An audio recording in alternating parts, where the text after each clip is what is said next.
Good afternoon, ladies and gentlemen. By virtue of the power vested in me as Chancellor, I hereby constitute this congregation of the University of the Free State for the conferment of degrees in the Faculty of Economic and Management Sciences. I therefore confer degrees on all the candidates that the Dean presents to this congregation. In addition, I hereby confer degrees on all those whose names appear in the program but who are not present here today. Please be seated.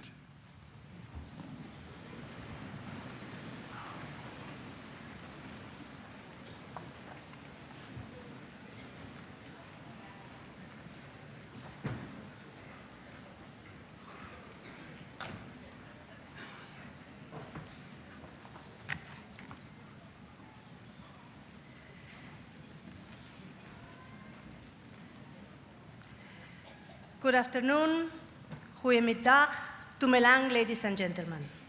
Welcome to the University of the Free State Autumn Graduation Ceremony, and this is our 6th graduation ceremony this week.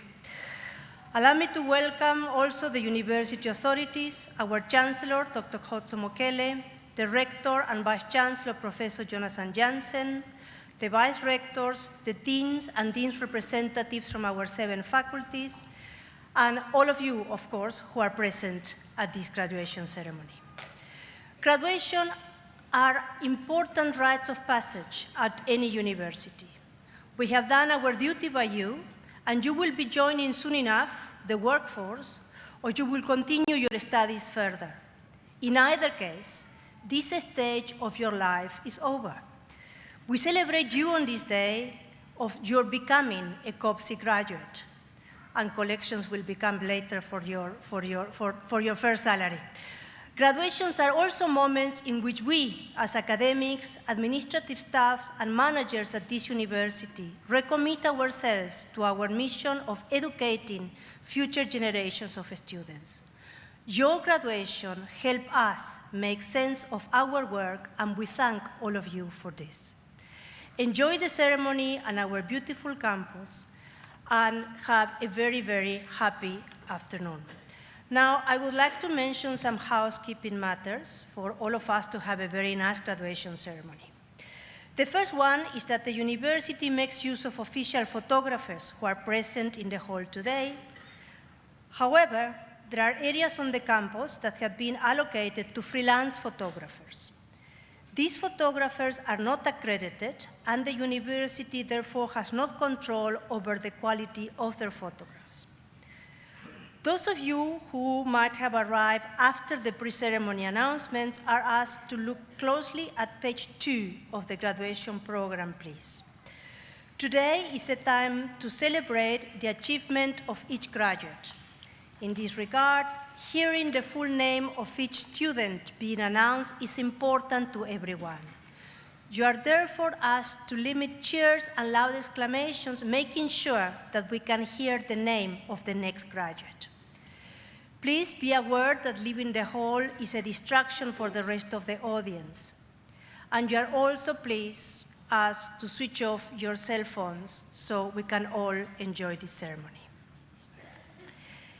It is now my privilege to introduce to you our very interesting invited speaker for this graduation. David Root is a founding member and director and chief economist of the Efficient Group. He's a nationally renowned economist with 30 years' experience. He specializes in monetary and fiscal policy and is involved in the management of client assets portfolio.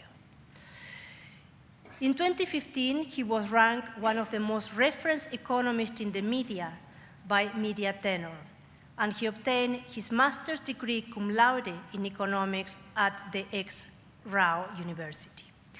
Dawit's career includes being an economist at the South African Reserve Bank, an economic editor at the Financial Magazine, a columnist, a member of the Tax Advisory Committee of AHI, a member of BUSA, a Netherlands representative, and a member of the Institute of Directors of South Africa. He has also presented more than 800 television and 1,500 radio programs, and has been the anchor presenter of the television program owned by a state. For the past 12 years, have been doing that. In 2013, he added author to his list of accomplishments when his book Tax, Lies, and Red Tape was published. Dawe is an ambassador of Child Welfare Bloemfontein and Childline Free State, has a lifetime honorary membership of the Zoological Society of South Africa, and is a member of the selection committee for the Stahl's Prize of Economics. For those of you who believe that economists are boring and nerdish people, Dawe is also an amateur ichthyologist, occupation that gives him the excuse to go scuba diving. His membership of the Zoological Society is guaranteed by the fact that he does clay pigeon shooting and doesn't shoot anything bigger than that. And last year, on top of all of this, he did his first Comrade Marathon. His CV has it that he has also been in a movie interestingly called Babalas. But ladies and gentlemen, if you think that this level of activity might leave time for little else, you are mistaken. David Root has a wife and 4 children, 2 of whom are 2-year-old twins. That's a real busy life, if you ask me. Please allow me to welcome Mr. Root to talk to us. Thank you very much.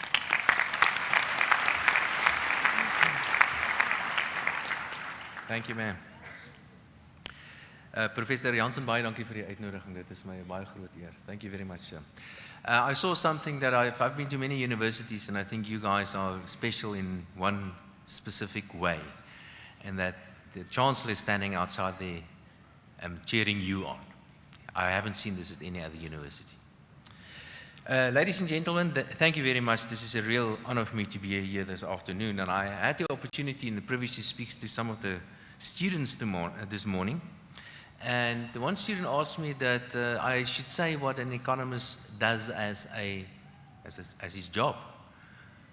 And I thought maybe I shouldn't, because then they will realize I don't really do that much. But there is a saying about economists, and that is that, and at least an economist can tell you tomorrow why what he said yesterday did not become true today. So I guess that's the job of an economist. But the job of an economist is to, in fact, to try to figure out why people do what they do. Economics is not about numbers, it's not about graphs, it's not about formulas and exchange rates and interest rates. Economics is really only about people. And that the reason why you study all these formulas and all these theories and things is to give you a tool to understand people better. And that's what makes a good economist, somebody that really can get and understand why people do certain things. Now, I'm just going to touch a little bit on the world economy, the local economy, and then I'm going to give you some personal advice, but I think that hopefully that you can use in your life. The global economy is a weird place at the moment, and this time things are really different. For instance, central banks are doing all sort of funny things. In fact, we don't even have handbooks. We don't really have the theory to explain to us what's going to happen when interest rates are below 0, as an example. We've got things that they call quantitative easing. And we've got all sort of funny things. Like, for example, if you want to lend money to the Germans, you have to pay them before they take your money. Now, something weird is going on internationally, and I am afraid part of the reason why we saw the financial crisis in 2007, 2008 was because of the wrong macroeconomic policies followed by, amongst others, the world's central banks. And in fact, I think that's where we are today. And I think that the potential crisis that can hit the world's financial markets is potentially much larger today than 5-6 years ago. And you are probably going to live through that. And you better be prepared for whatever is going to happen, because South Africa is a small open economy, and South Africa's economy will be affected by what is happening internationally. And let me tell you two things about the South African economy. The South African economy is in very, very deep trouble today. South Africa's economic growth is probably going to be well below 1%. There's even a possibility of a recession. Now, let me give you a couple of numbers. Like, for example, South Africa's population growth is just under 2%. The productivity growth in South Africa is about 1%, roughly.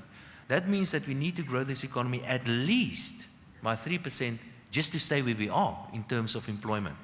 If we want to do something about the 7 million people without jobs, we need to grow the economy with an additional 2%. That means we need to aim for an economic growth rate of 5%, and we're growing at less than 1% today. It's going to be very difficult for you to find a job. We have unemployment levels close to 40%, and we have very high levels of poverty in South Africa. But I think what is important is perhaps that we need to look at the problems and the challenges that South Africa faces in a different way. Now, let me start with one or two good things about South Africa. Now, about 10 days or so ago, I think an amazing thing happened. I was very concerned about this ship called South Africa, because this ship called South Africa was clearly on the wrong route. And I was concerned that this ship is going to sink. 10 days ago, the Constitutional Court confirmed to me that our institutions in South Africa are still very, very healthy. And then I realized there's nothing wrong with this ship. We maybe need to change direction a little bit, but this ship is still a very strong ship, and a ship that can carry all of us. And it is your responsibility as young people to make sure that our institutions in South Africa remain healthy. And the institutions are things like, for example, the independence of the courts, and the independence of the central bank, of the press, and of course that very important institution called democracy. That is your job. Also, if you listen to politicians, what are our main issues in South Africa? Our main issues are inequality, poverty, unemployment. I tend to disagree with that. I think it's time perhaps for us to look at things slightly differently. Is unemployment an issue? I don't really think so. I think the main issue is employment. We need to remove obstacles in the way of people getting employed, and then unemployment will not be a problem. In fact, it's very easy to create jobs.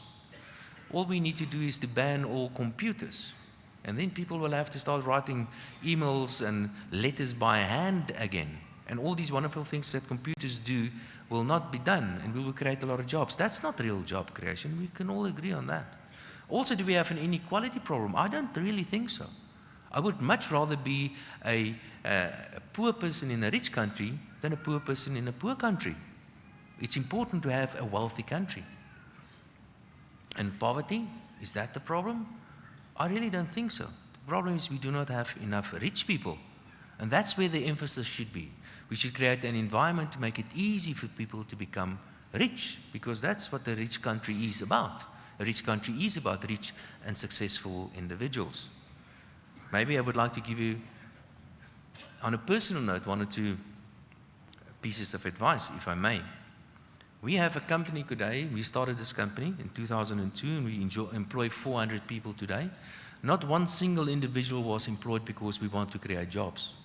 We've employed all that people because we were forced to employ that people because our company was growing. That's real kind of jobs.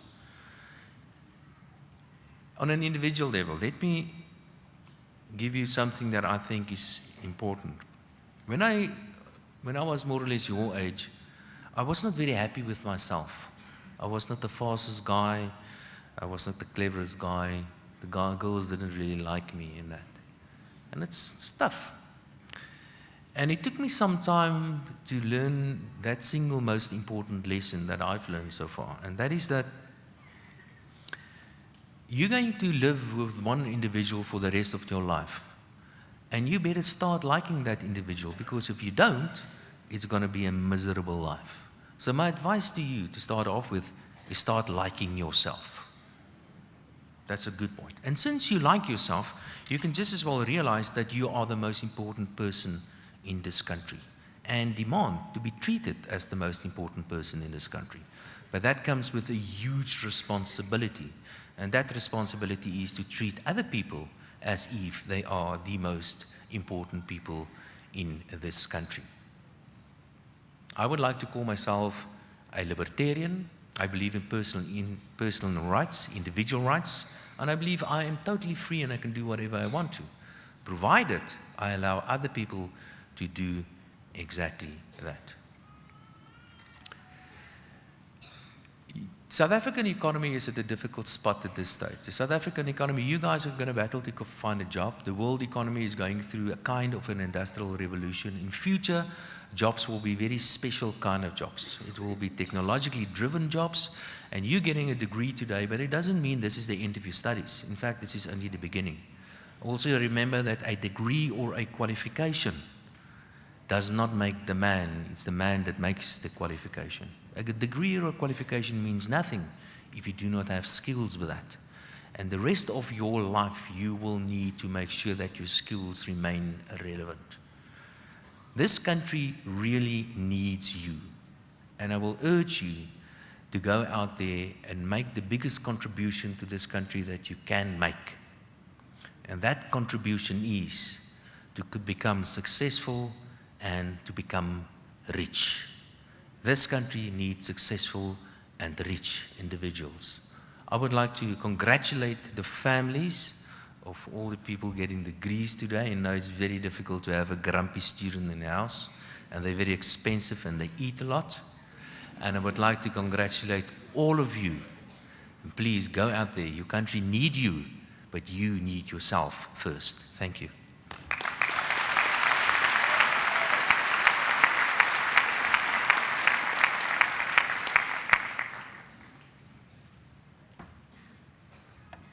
Thank you very much, David. I would like now to introduce to you the people who are in charge of entertaining us with their beautiful, beautiful voices. Cornel Müller is an acclaimed musician for both playing the cello and singing. As a soloist cello with the Free State University Choir, he has toured Egypt, Austria, Hungary, and the Czech Republic. He has also performed in a number of productions, including Beauty and the Beast, Andrew Lloyd Webber's Music, Best of Broadway, and the Great College Music Festival. Cornel has performed for the likes of the Archbishop Emeritus Desmond Tutu and his wife Leah, Professor Martha Minow, and Oprah Winfrey. Cornel obtained his degree in integrated marketing communication at the University of the Free State and is currently working as the operational director of Urban Hotels. The other voice that we are listening to now is from Caroline Grace Brousseau, who has loved music always and capturing it all sorts of forms. Winning the False Blood Spontan singing competition sealed the successful development of her singing career, as she was given the opportunity to perform at various functions and special events such as Rapport Sing Yo Tal, Arco Musica Goes Vintage, Copsy Extravaganza, Oprah Winfrey's graduating ceremony, and the Great College Choir Festival. She has also played the lead female roles of Lori in Oklahoma and Belle in Beauty and the Beast. She performed as female soloist at Some Enchanted Evening, presented by the Free State Symphony Orchestra alongside Aubrey Lodevec. Caroline Grace obtained her LLB degree at the University of the Free State and completed her practical years as candidate attorney at Pashuane and Hennings Attorneys. Please help me welcome them.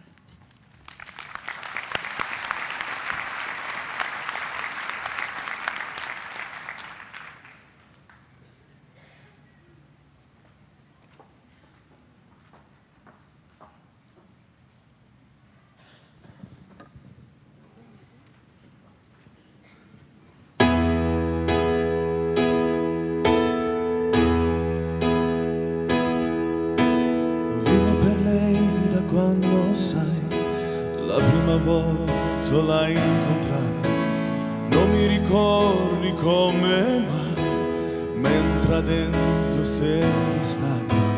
Vivo per lei perché mi fa vibrare forte l'anima. Vivo per lei e noi non peso. I have a love the same as you, one that I know will never leave me. It doesn't matter what I do, I know this love will never deceive me. It doesn't matter how I go or all of the things I know, but now it's here to make me love again. Una musa che tiene vita. I know nothing could be sweeter.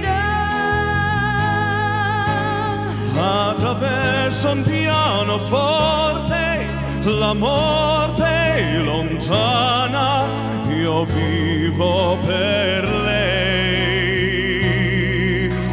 Now with my new love I can cope with all the hurt and all the sadness. You are the one who gives me hope In this kind of love and madness, vivo per lei, lo so mi fa girare di città a città, soffrire un po' ma almeno io vivo. I can hear the music Vivo per lei dentro gli hotels, something deep inside is vivo per lei le Vatiche, attraverso mia voce si espande amore, produce. Vivo per lei, per Velia, e quanti altri contrico che come hanno scritto io vivo per lei, io vivo per lei, per lei. e anche io domani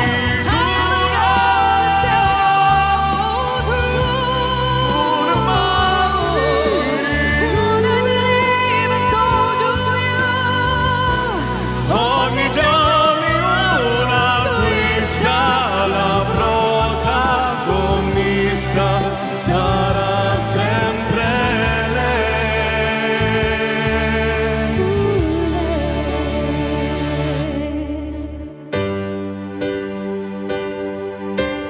Vivo per lei perché ormai lo vedo l'altro visita, perché la musica lo sai, davvero noi l'ho mai tradita. Now when I hear the music play, a voice inside me starts to say, I'll always be there when you call, when you need a friend. Vivo per lei la musica, When you need a friend. vivo per lei l'unica, io vivo per lei, io vivo per lei,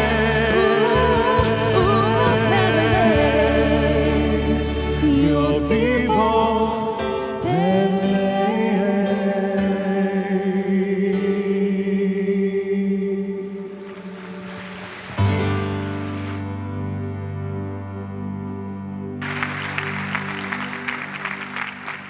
Beautiful voices indeed, and very romantic song. I see how many of you are going to be singing to girlfriend and boyfriend. Io vivo per lei. Okay, thank you very much to Cornel and Caroline. And ladies and gentlemen, we are now going to excuse our speaker and the artists from the ceremonies as they have prior commitments. Let's say goodbye with another round of applause, please.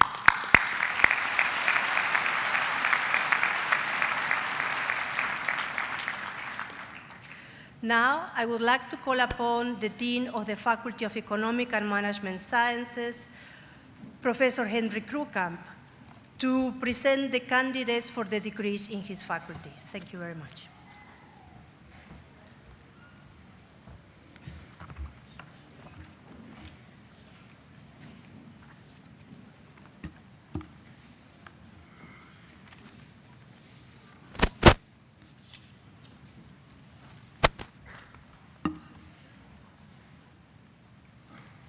Mr. Chancellor, I have the privilege to request you to confer the following degrees on the candidates I introduce to you.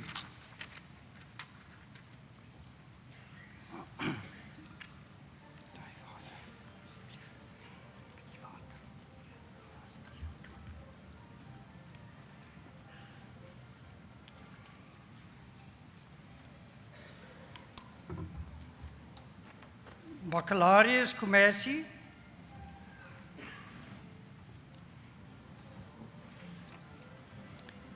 Baccalaureate PP. Kom dan man.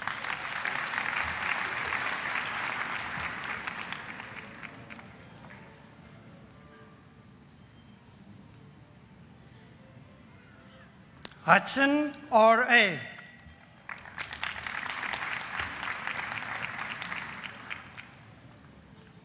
Letu L.C.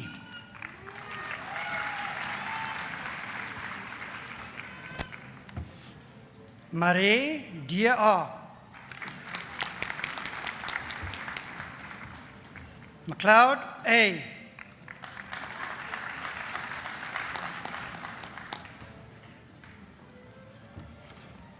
Viljoen W.J.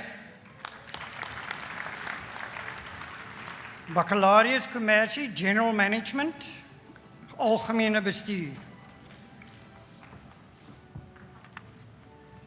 Sabila P.T.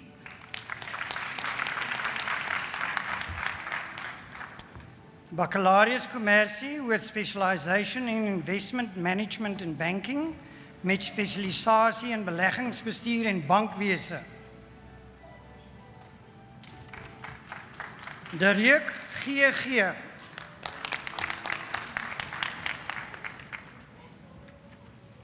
Dietlaring B.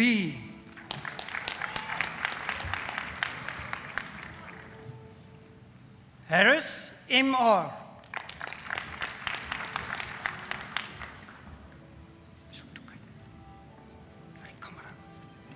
Hoflich H.W.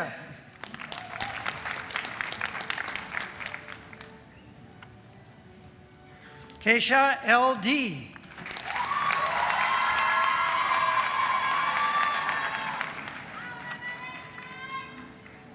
Kabele E.T.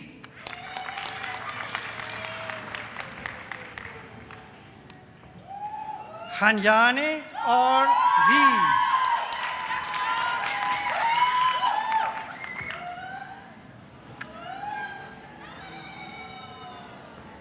Kubedi M.G.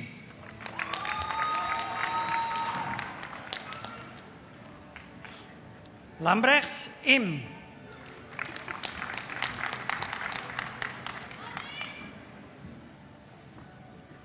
Letiane L.K.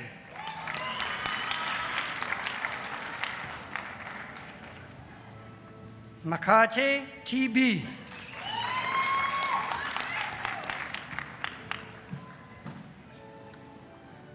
Matsinyane S.G.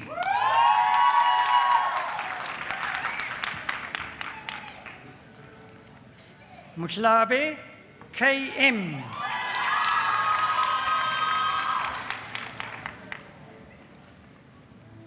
Moketli M.J.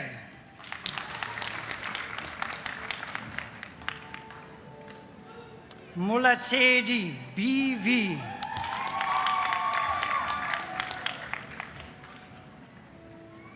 Molaleki M.J.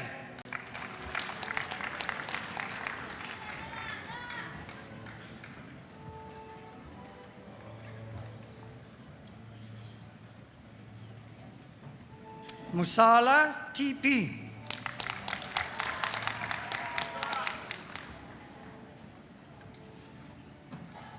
Mutena Tena L.F.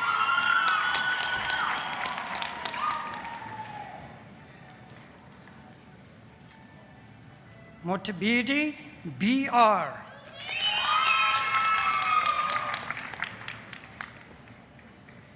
Nkwane K.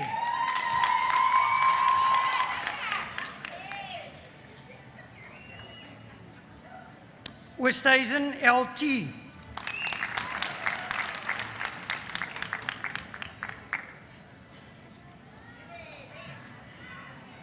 Pulani R. And the degree was distinction, die graad met lof.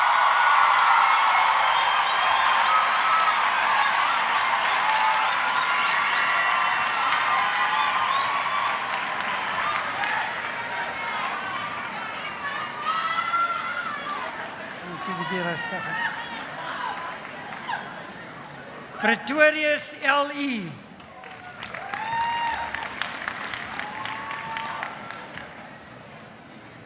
Pule M.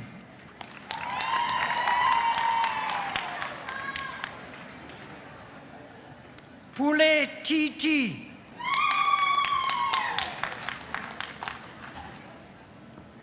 Koala MG.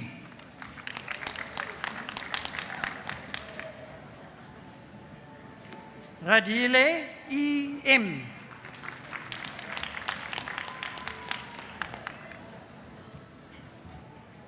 Reuters LA.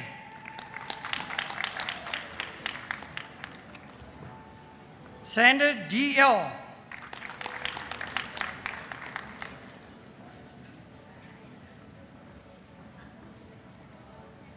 Sequeira JR.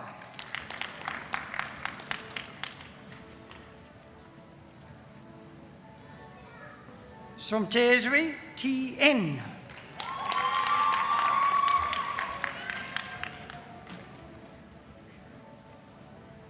Symington JL.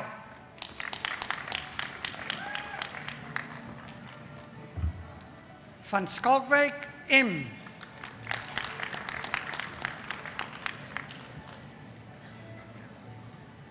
Venter EC in die graad met lof, the degree with distinction.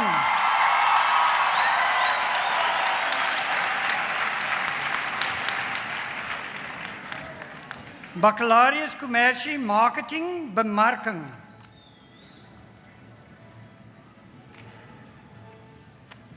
Boysen S. Go.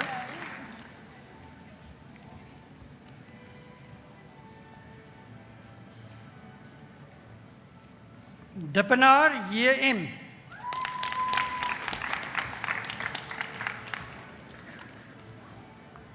Dippenaar Z.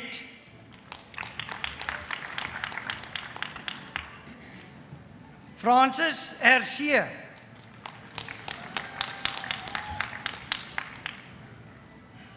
Grobbelaar K. Jeffer N.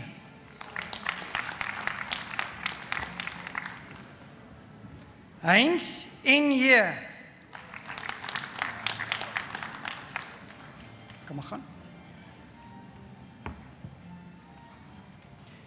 Hichi M and the degree with distinction, die graad met lof.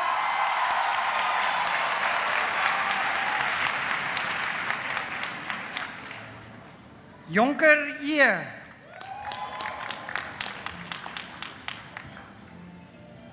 Kosal A.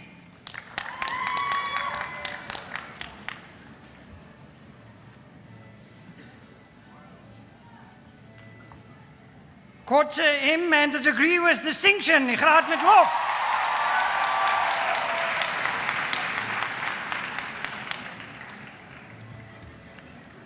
Kriel E.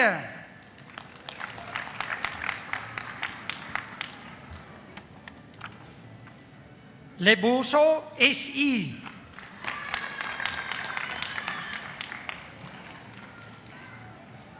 Mueti P.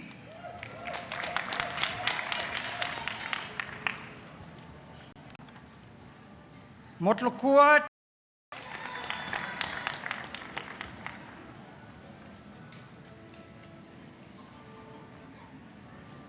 Nkosi SP.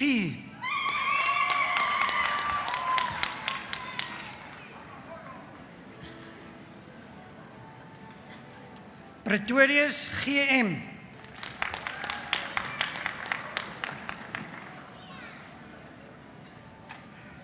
Prinsloo H en die graad met lof, the degree with distinction.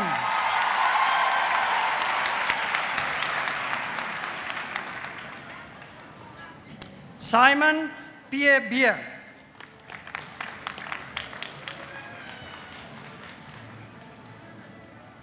Sinkoto DS.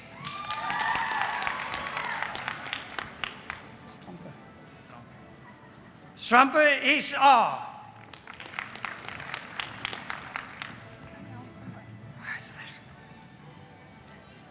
Van Wyk A.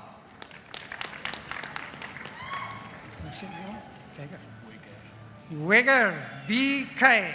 Thanks. Zhang W.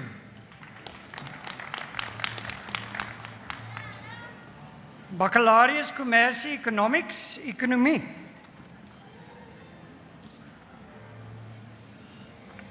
Austin C.W.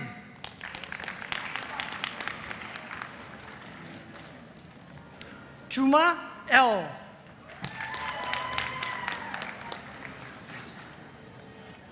Detoy F. Year.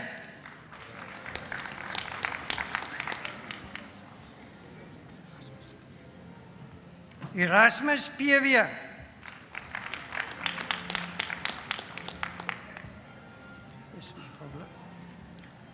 Grobler J.J.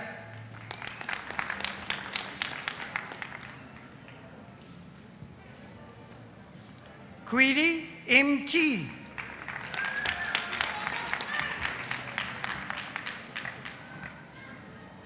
Quinda T.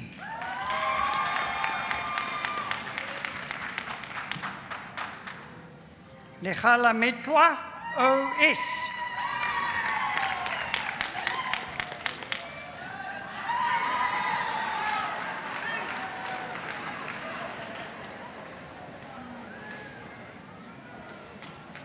Liu Kaoke L.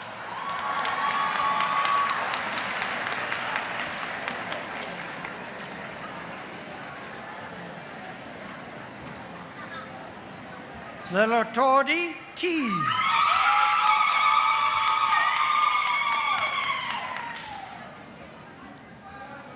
Lesu R.V.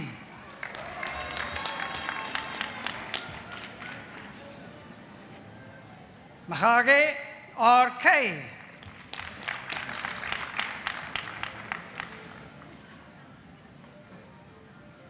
Mkia K.Z.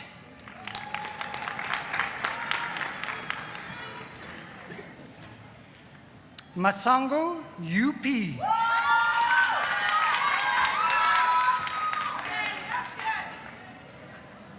Machabela T.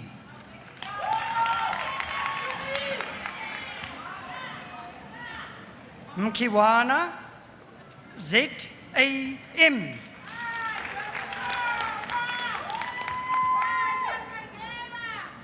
Mohalahadi N.T.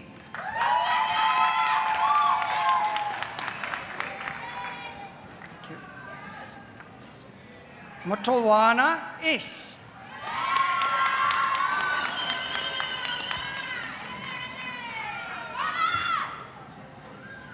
Mpata N.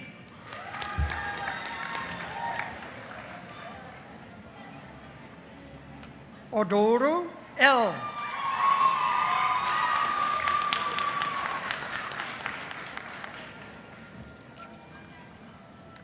Pona S.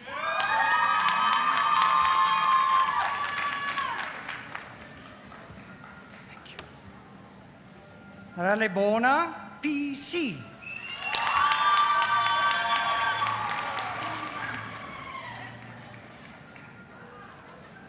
Sefuti LT.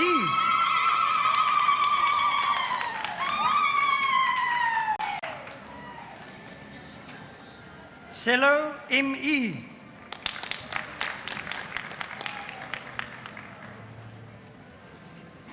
Shuping TG.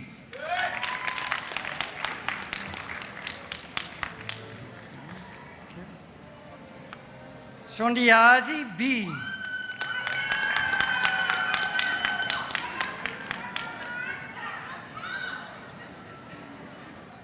Sundani P.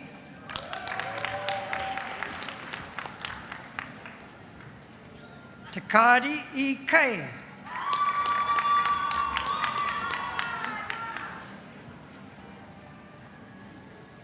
Tatsimpi KCG and a degree with distinction.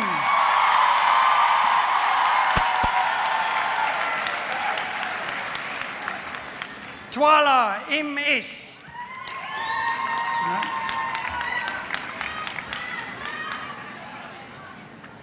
Hello, how are you? Otlwa is BA and a degree with distinction.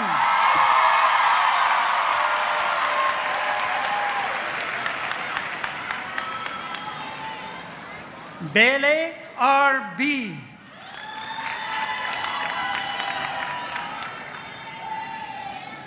Billy L.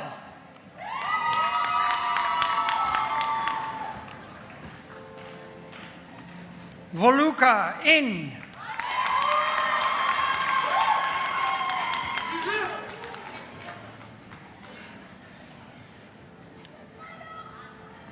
Williamson IT. Baccalaureate of Commerce with specialization in entrepreneurship met spesialisasie in entrepreneurskap. Duplessis TE.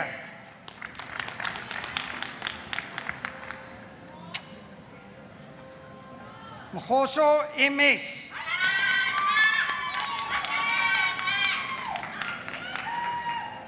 Maho S.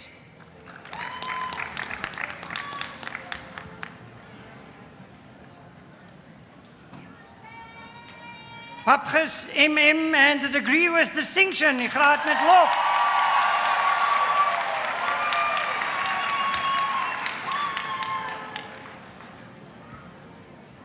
Botswana OT.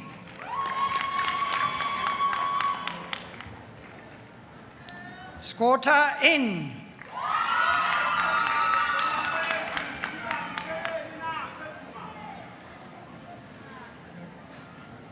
Stein 4.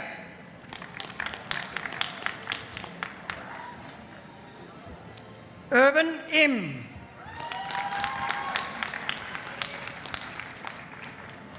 Wheelock JA. Baccalaureus Commercie, Financial Management, Finansiële Bestuur. Hatting SD.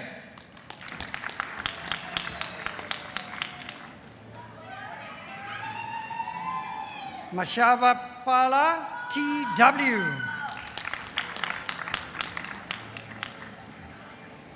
Mslanga LA.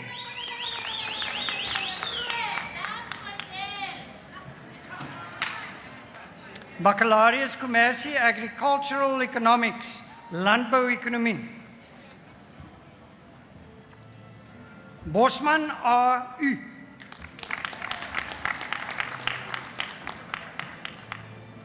Maseko NX.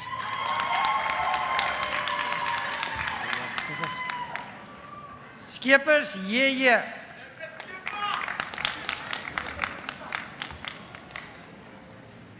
Baccalaureus Commercie, Human Resource Management, Menslike Hulpbron Bestuur.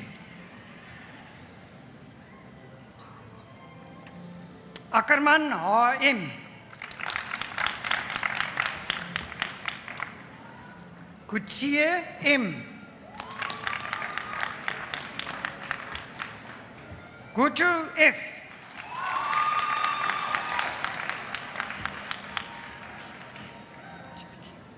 Dafel B.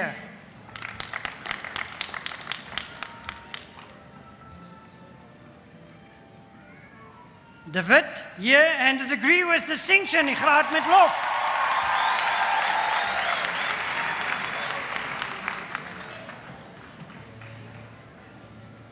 Diedericks hier and a degree with distinction, die graad met lof.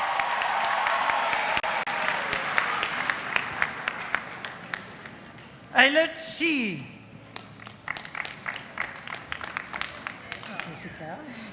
Face the camera. Finger DJ and a degree with distinction.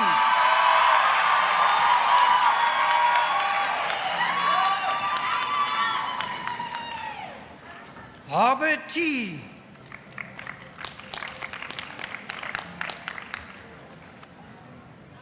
Wang X.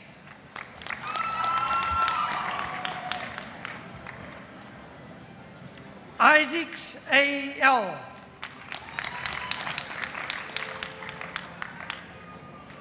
Jonker M.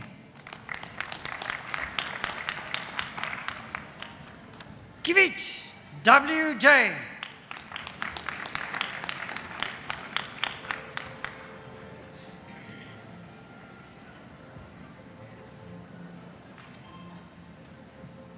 Kotze Z and the degree was distinction, graad met lof.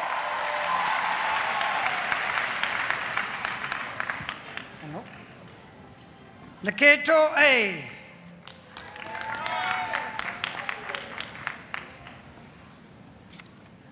Mare M.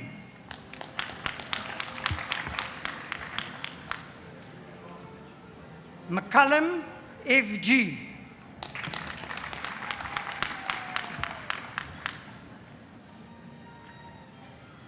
Molo Panjane K.N.M.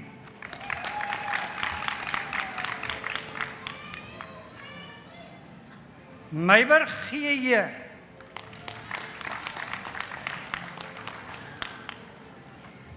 Nieuwoud J.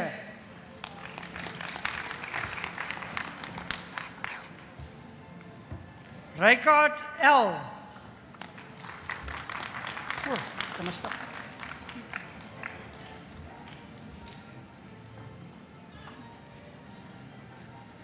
Stein, E.S. and the degree was distinction, graad met lof.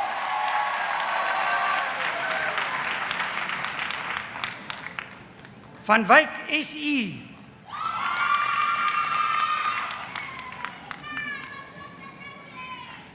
Wessels, A.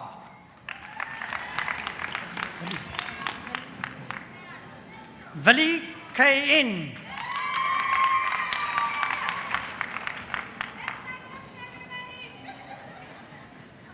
Voliter M. and the degree was distinction, graad met lof.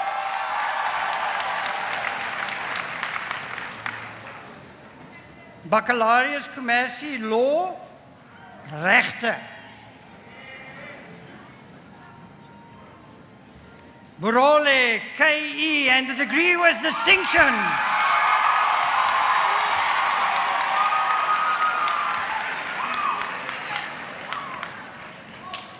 Bosman, C.S.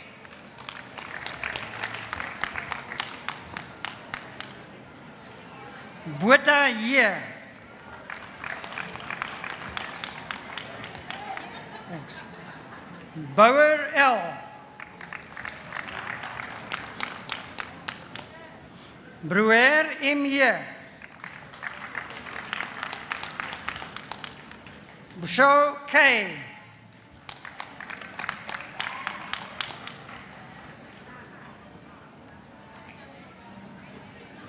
Buys, C.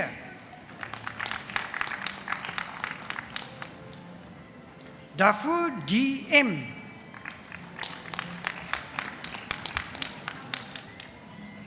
Duplessis, P.A.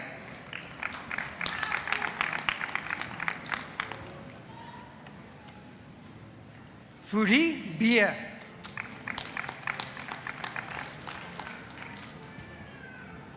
Jacobs, L.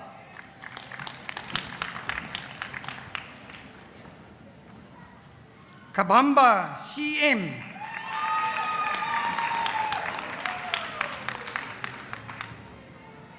Koekemoer, J.B.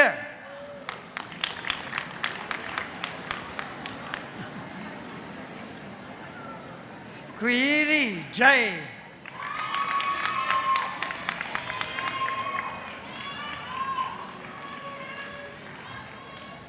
Letoba, L.L.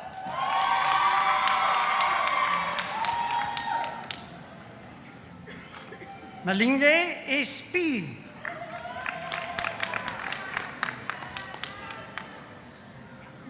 Mare, J.J.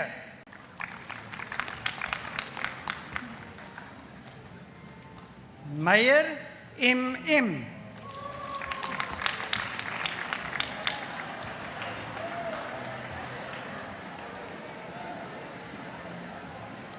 Mueng, R.L.E.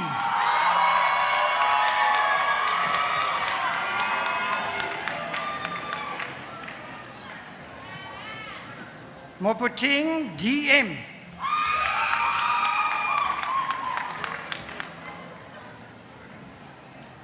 Netu MVG.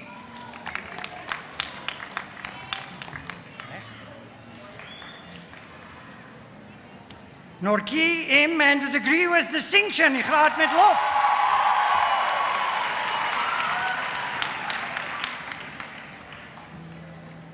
Nyamate RC.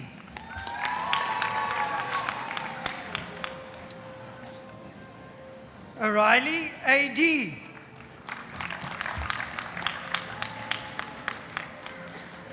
Fadu S.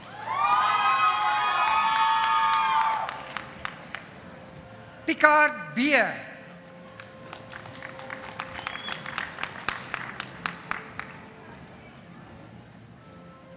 Picard Car.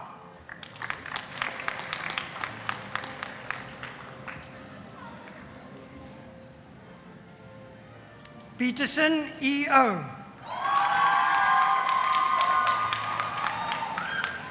Umbu XP.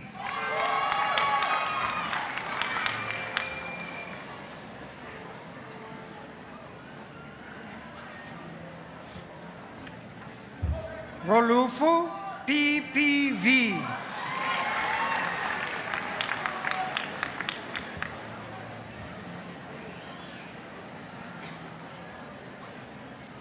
Scholes, HE and the degree with distinction, in graad met lof.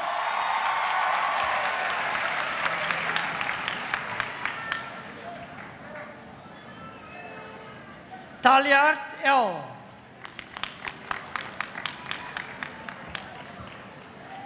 Graba ZS.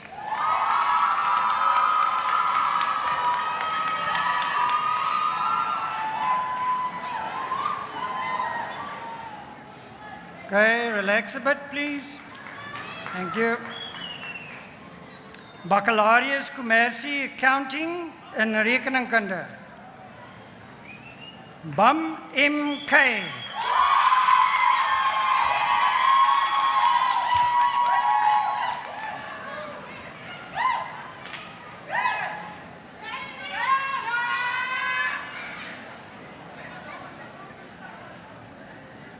Bekers R.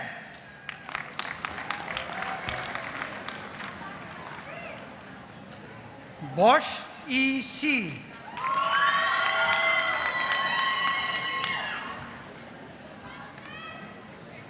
Botipi N.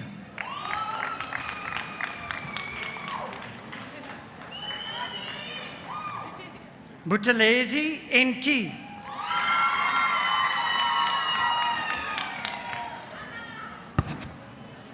Butler D.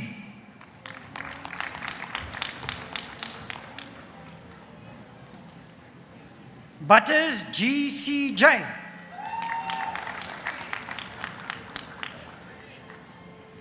Coffee year.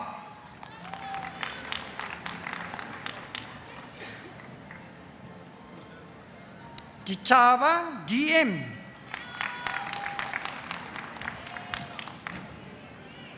Dimbaza R.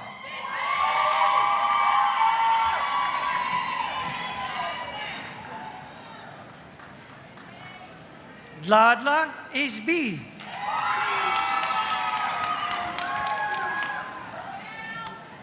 Dlanga Mandla L.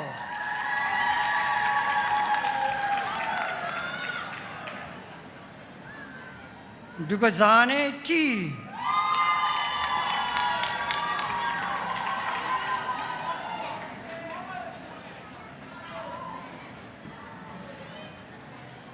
Erasmus J and the degree with distinction, in graad met lof.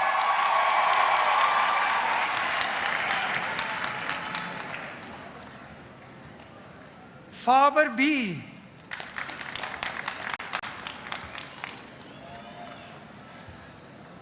Gavu D.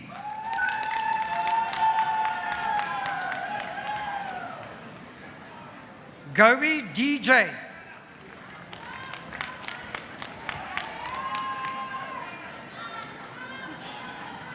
Right, thank you.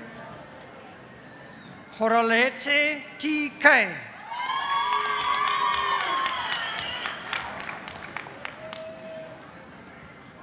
Bobo S.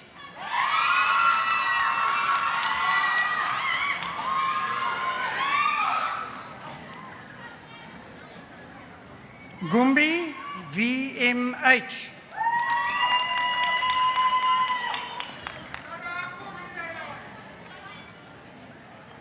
Hams MP.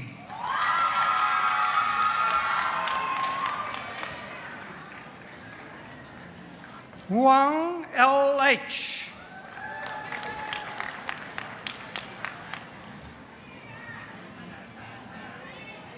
Isaacs P.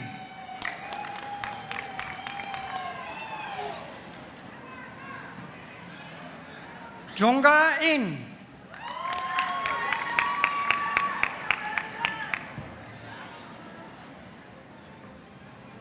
Kapanda MK and the degree with distinction.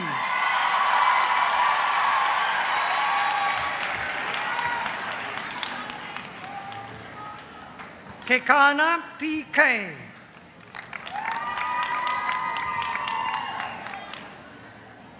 Kaiser F year.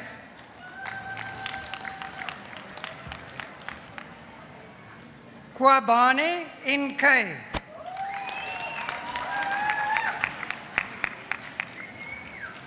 Klink MR.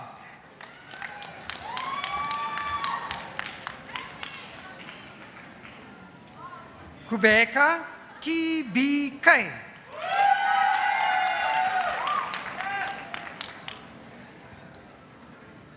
Lechodi MA.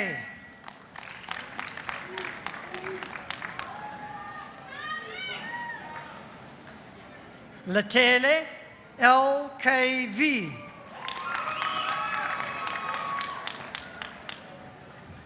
Litole N.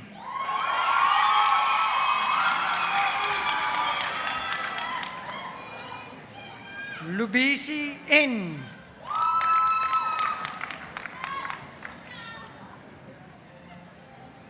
Mabusela SJ.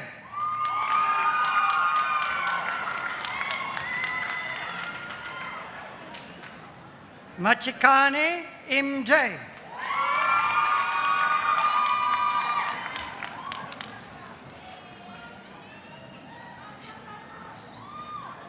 Madasa S.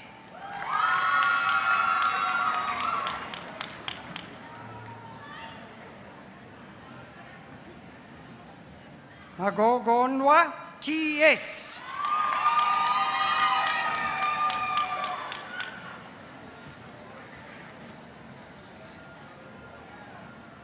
Makeshle KC and the degree was distinction.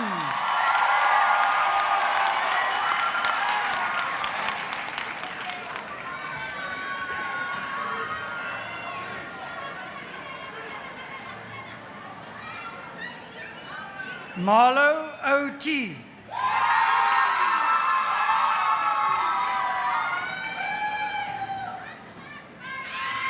Okay. Mapapa RJ.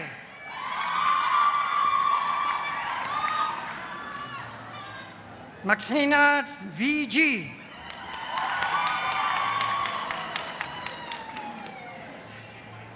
Maria CJ.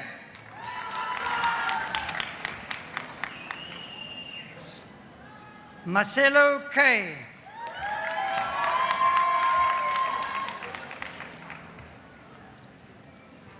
Masiting in L.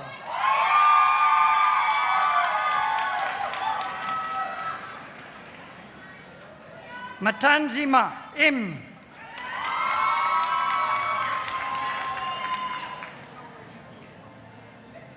Matai N.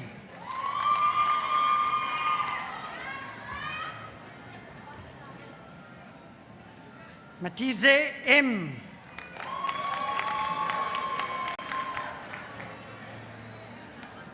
Matlakala BP.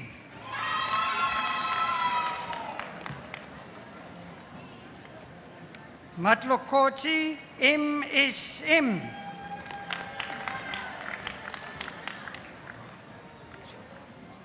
Matlotlo MP.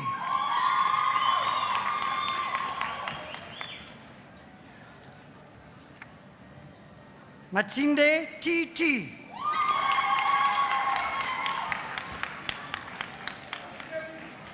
Matthews L.D.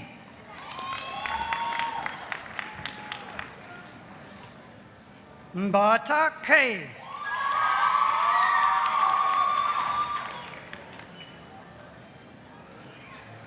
Mbelwane T.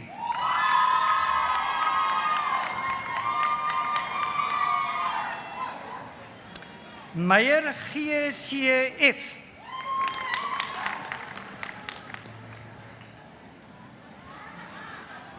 Flari D.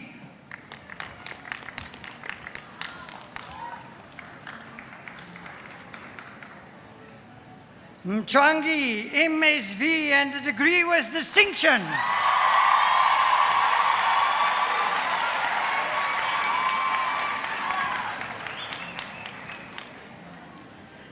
Mwalosi TTA. H, sorry.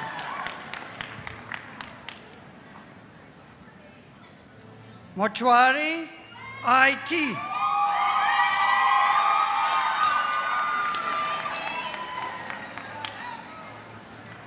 Muleti ME.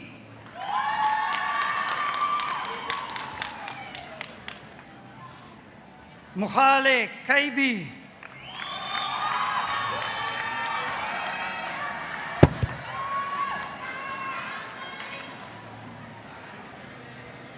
Mukatsane K.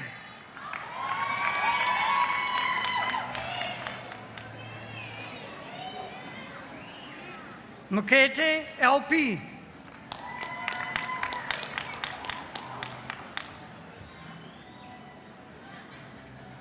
Mukotla KT.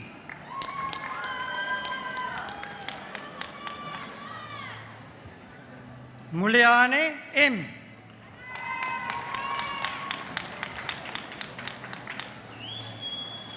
Malloy TE.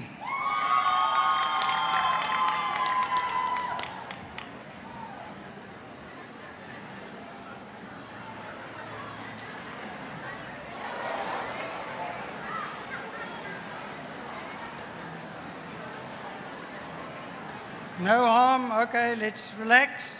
Mlomo OZ.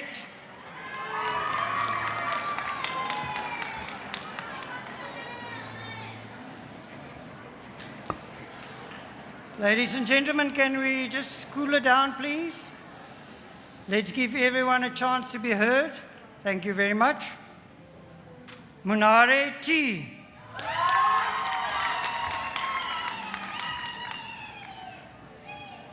Mocheti L.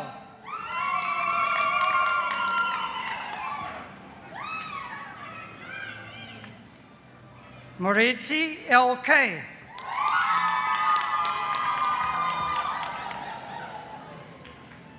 Morena Mele N.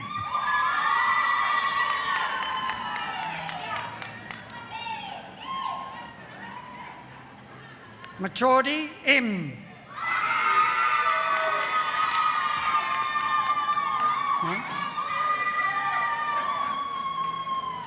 Masitsa PK.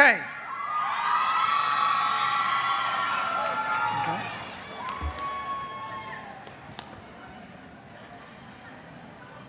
Mushweu MP.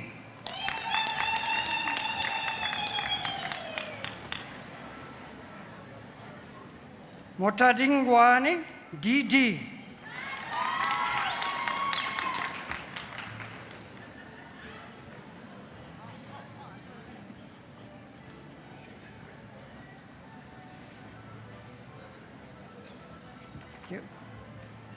Mutiberi TJ.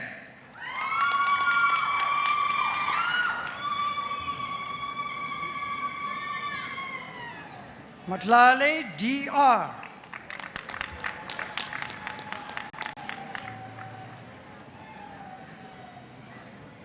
Motlo JA and the degree was distinction.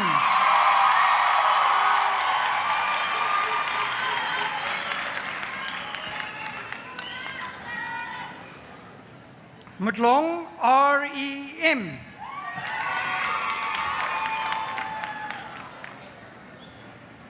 Muyeni Z.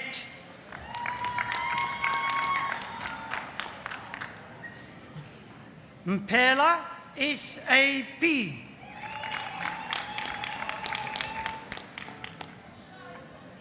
Mkonkoto T.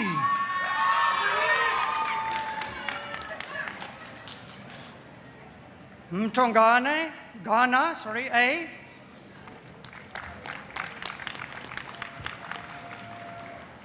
Mudau M.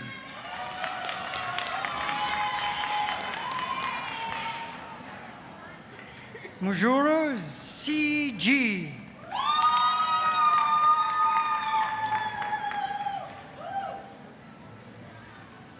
Mulodzi TC.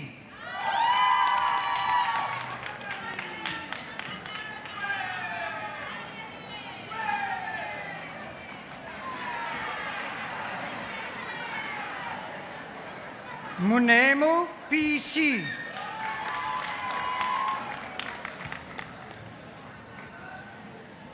Mureguzi NG.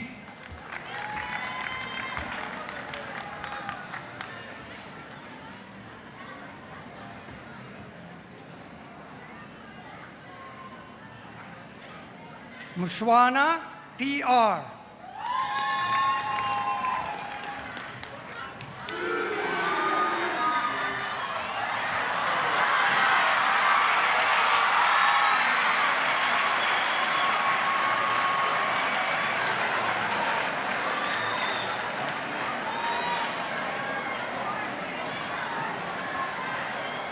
Thank you.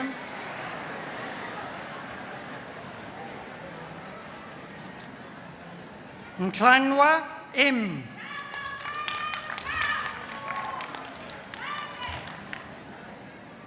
Ndlovu NP.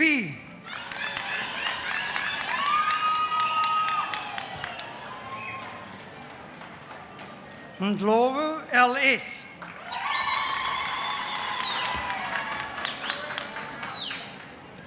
Nell M.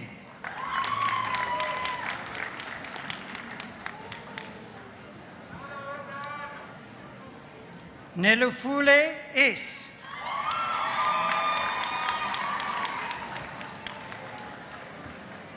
Nubukanglanga R.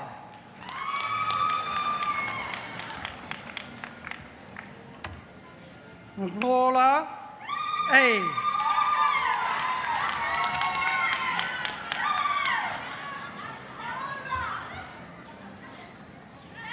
Nukonlanyane KR.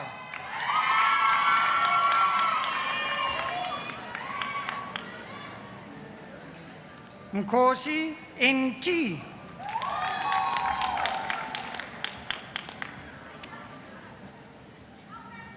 Nkosi TPN.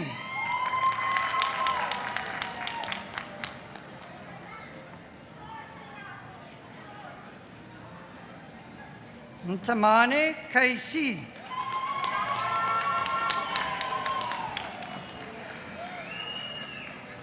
Ntie KL.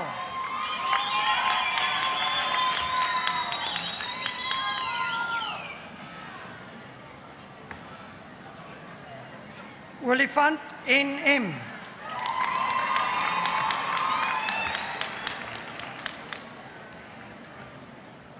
Pakati MJ.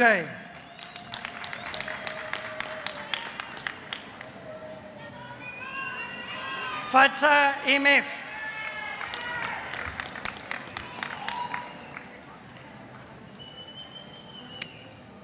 Fetuka LP.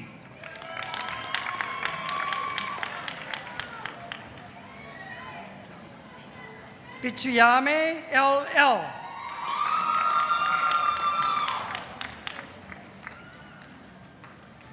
Hoswa A.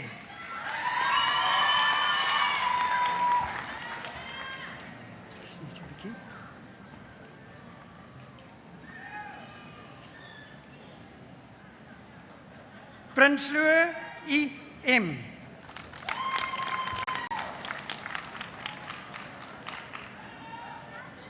Rod B.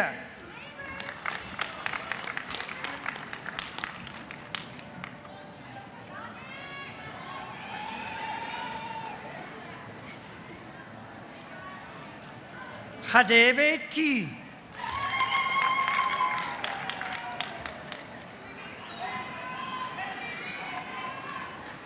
Rambiana M.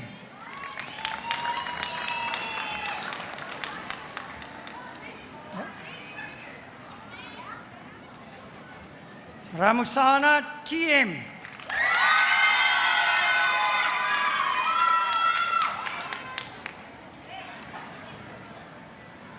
Ratau MM.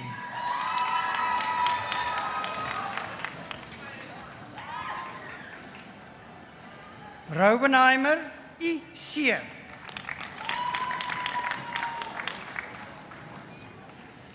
Rose JJE.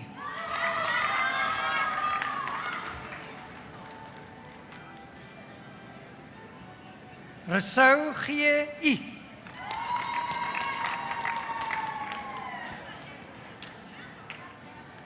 Sadiki MW.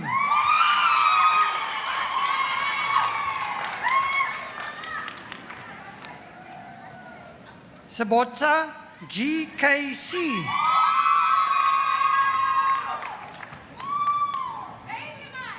Sedgwe OT.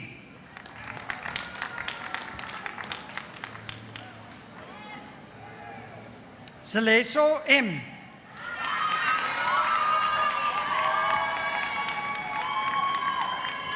Cello KW.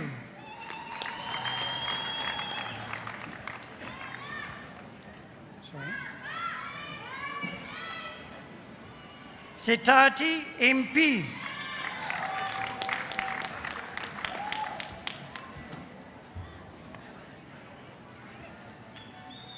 Shabalala D.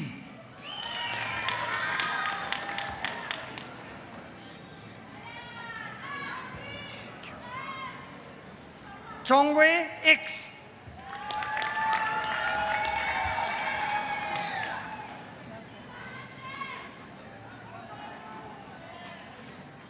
Sikwe TG.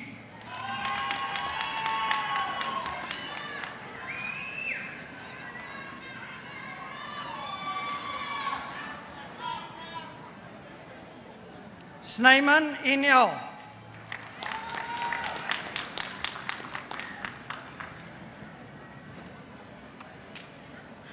Sutwani LR.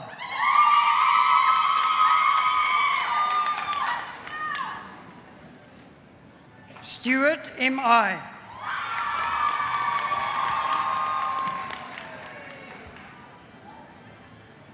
Struble Year.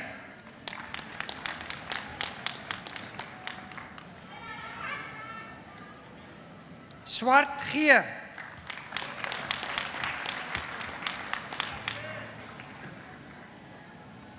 Dambani KF.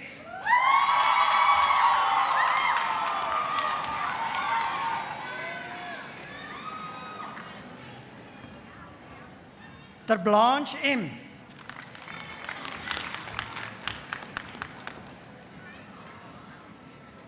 Tansi DR.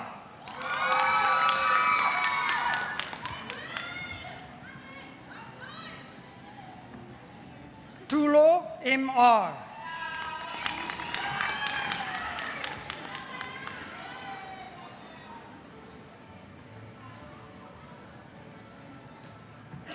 Tlatlai IE.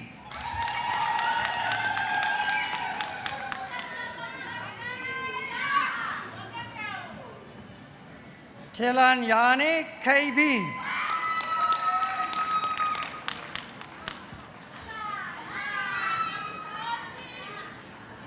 Chikwatamba F.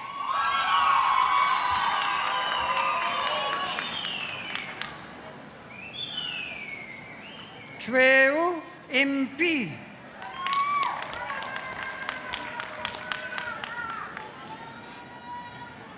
Tusane TG.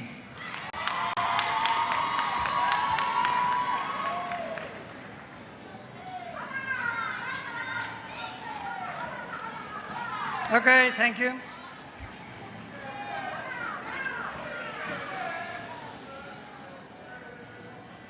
Van der Merwe M.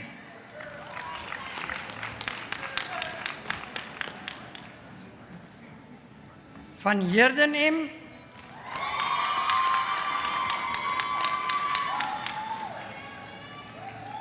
Van Vieren JC.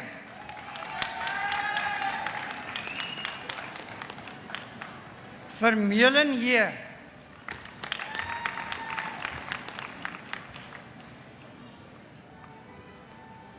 Wandrag JFC.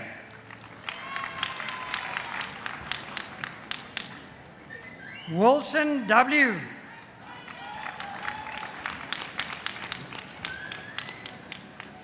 Zinja T.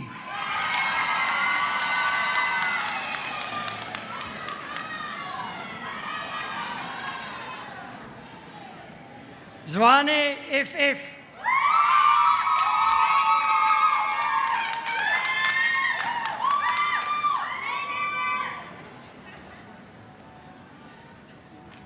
Notsi M.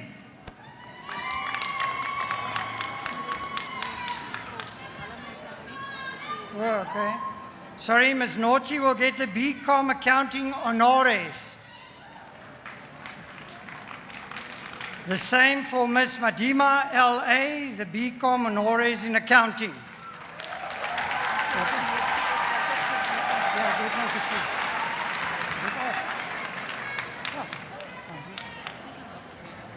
Yeah.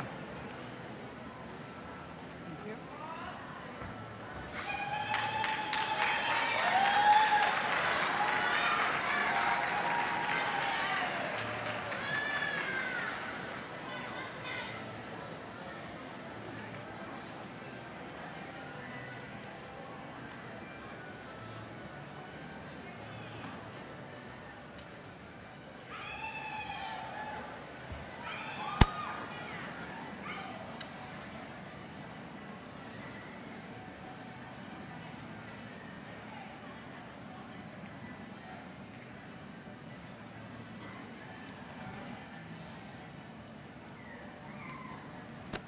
Thank you very much and good afternoon.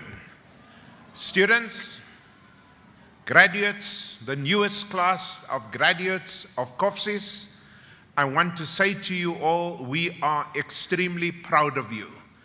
We uphold you, we exalt you, we are here today to tell you you are special.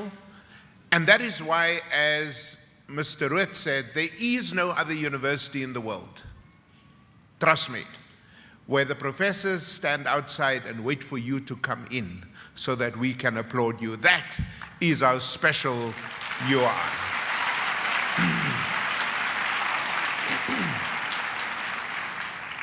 I've been here now for 6 years and 7 months and 2 weeks and 3 days and 14 hours, and so, yeah, I'm not from Bloemfontein, so you count every moment.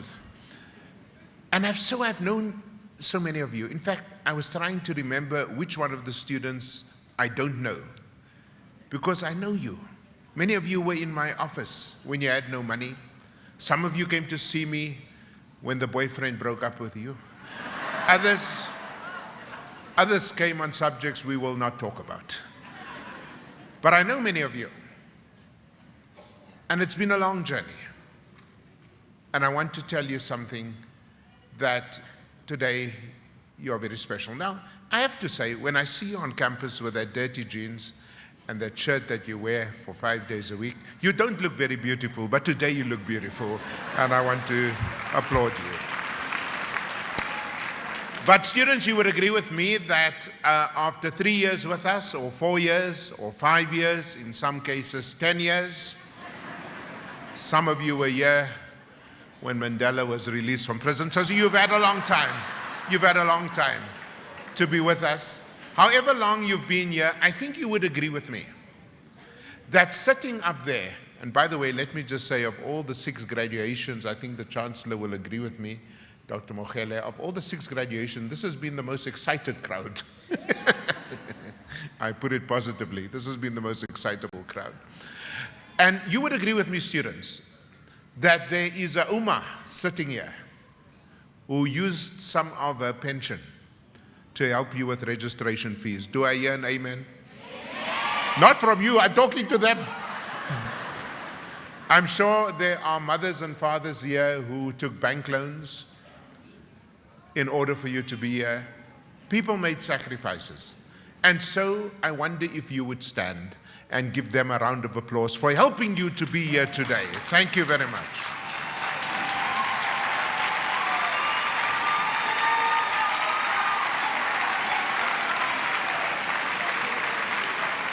Thank you very much. You may be seated.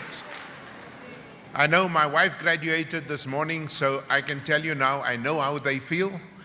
As of today, I'm ending my secret relationship with Nando's and Kentucky Fried and Domino's Pizza. It's good to have you back. Now, you are now called an alumnus of the university, or if you want to be correct, as a woman, you are an alumna of the university. Now, if you go to dictionary.com on Google, because I know many of you don't know what alumnus and alumna mean. If you go on to dictionary.com, you will see the definition for alumnus is the following. It means that the first check you earn comes back to the University of the Free State. The first check come back. Don't argue with Google, you know, the first check comes back to us. Now, in my culture, which is also your culture, you never ever come to an occasion like this and not thank the people who taught you. And so here are your teachers. Some of them are really tough, like that lady over there, Cornelie.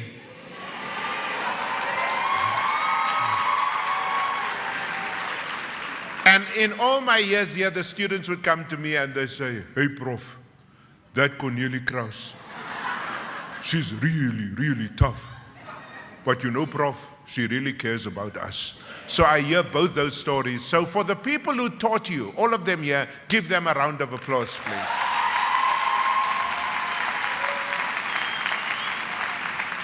Now, I'm not going to depress you because it's too easy to depress you.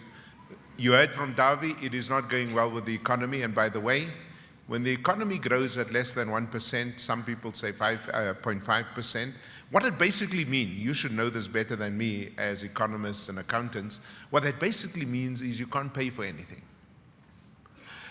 So the economy is in trouble. And as Davi said, it's going to take us a long time to get out of this mess. Some of it is our own doing, and some of it is beyond our control. But it's a tough, tough period. Part of the reason you're seeing the country in flames right now is people don't think economically. People just think about the immediate needs, understandably, and it's tough. I don't need to tell you about the state of education. If you ask me what keeps me awake at night, it's very simple, that the public schools only work for 20% of our kids. So if you go to a good public school, like Tsotsiletso, or Moraka in Tabanchu, or Grey, or Central, or Figat Park, you're in a good school. But for most of our young people, 80% of the schools do not work. In fact, in the northern areas of Port Elizabeth, where I've just been, the schools all the way from Galvindale and Corsten through Katanga to West End and Salsonieville, those schools have not been open since the beginning of the year because there are 80 kids in a class and the teachers refuse to teach. I understand that. The schools don't work for most of our children. And then, of course, our parliament, our legislature has become a televised display of impunity and incivility. And you know, all of us are watching this, and people beginning to lose faith in those who make the laws.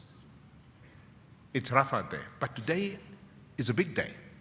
So I'm not going to tell you about the things that depress us. I'm going to tell you about yourself through the eyes of two students only, for the sake of time.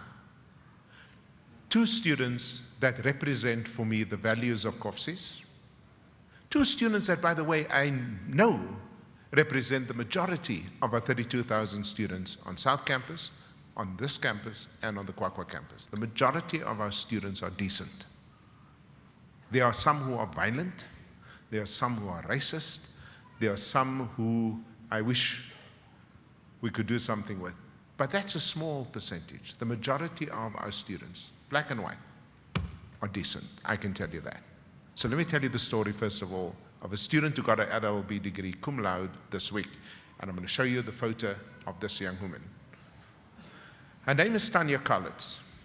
She comes from a place called Alberton.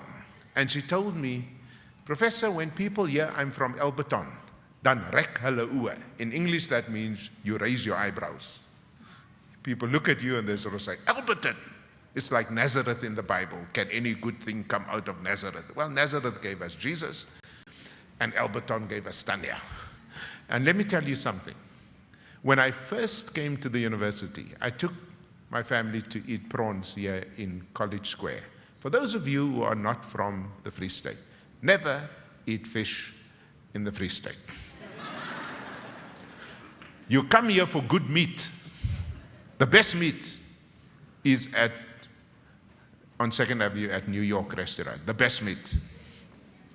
But the best general food is at 49 on Kellner with Kim Brackenbridge. There's good food here, but it's meat. So I made a mistake as a coastal kid, and I went to eat prawns. But anyway, when we were done, this kid came running up. She was a first-year student. I didn't know her from a bar of soap. And she stood in front of me, and I said to her in Afrikaans, "My kind, wat kan ek vir jou doen?" And she said, "You can't do anything for me, Professor. I just came to greet you." You see, in her home, like in my home, when you saw a teacher, when you saw somebody from your church, when you saw somebody who was older than you, you stopped and you greeted them. How I wish every young person in South African schools and universities grew up with those values. You don't walk past somebody older than you without greeting. We used to call people we didn't know aunt and uncle, which was awkward when you got older, you know. But you had to do that. And to this day, I do that. But it's the core set of values that come with education. The word for education in Afrikaans is interesting. It's opvoeding, opgevoed. It's much more than training. Training gives you skills. Education gives you values. And this young woman has values. But what I most admire about her, you can go onto a Facebook page. You would never, ever see Tanya only with people who look like her, who pray like her, or who speak a language. She's always with people who are different from her. And that can save our country. You know, your problem, all of you, is you're more comfortable with people who look like you, pray like you, speak your language, make love like you when you're married, and come from where you come. So when there's a crisis, a black student says, "Hey, where are my black comrades?" A white student says, "Hey, waar is my mense?" That belongs in another century. This country can only be saved by people like Tanya, who refuse to make a choice between a black brother and a white brother, who chooses a brother or a sister, regardless of what they look like. And let me say this to you as parents and prospective parents. I study education and in particular issues of integration for a living. That's what I've done all my life. I can tell you when your kid is going to have racial problems based on a simple observation, and that is who comes over to your home for a braai on a Friday night. If they all look like you, come from your same church or mosque or temple or synagogue, speak in your language, if that's the only people at your home, your kid is going to be in trouble. They will be maladapted in our country. I can promise you that. Because you see, people criticize us and say, "Hey, what are you doing with those kids, you know?" But when the kid of 18 comes to university, they already messed up. All that crap in their heads. By 18 years, they think they know what's going on. Unless you're Tanya. And I said to her parents the other day, they came here from Alberton, I said, "What did you feed this kid as a baby?" And they said something which was very simple. "Professor, ons stel die voorbeeld.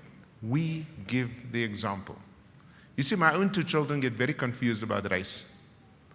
Because when they opened their eyes as babies, they saw Jewish people, Afrikaans people, Setswana-speaking people, Zimbabweans, and we once even had in our home a Stormer.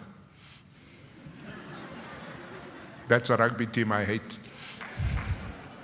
So now you can see how inclusive we are. So my kids get confused. And that is why when I look at their boyfriend, girlfriend, wives, and so on, it's not people who come from where I grew up. It's people who are different from us, who speak other languages. And that's the way it should be. But it's not an accident.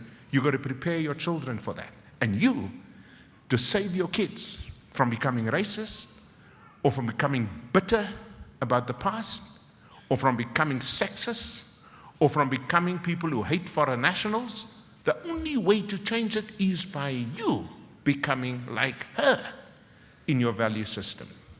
Ek wil reguit praat. I think in Afrikaans they call it, ons praat pad langs. Let's get to the point. I'm not going to lie to you. This is a difficult country. I've got 2 boxes of hate mail. If you want to come to my office, you're welcome. Over 6.5 years, you'll see 2 boxes of hate mail, one from white people and one from black people. Because you see, if you refuse to choose, if you love everyone regardless, people will hate you. You stick to what is right, not to what is convenient. And that is the story of Tanya Karlitz. I want to tell you the story of a second student. Her name is Zandile. Zandile comes from a section. Umlazi in KZN is divided into sections. Gunjani. If you're feeling suicidal, you go to J section. She grew up in a very tough environment. But the school she went to is called Menzi High School. It is the best high school in South Africa. Second only, perhaps, to Mbilwi High School in Thohoyandou in Limpopo province.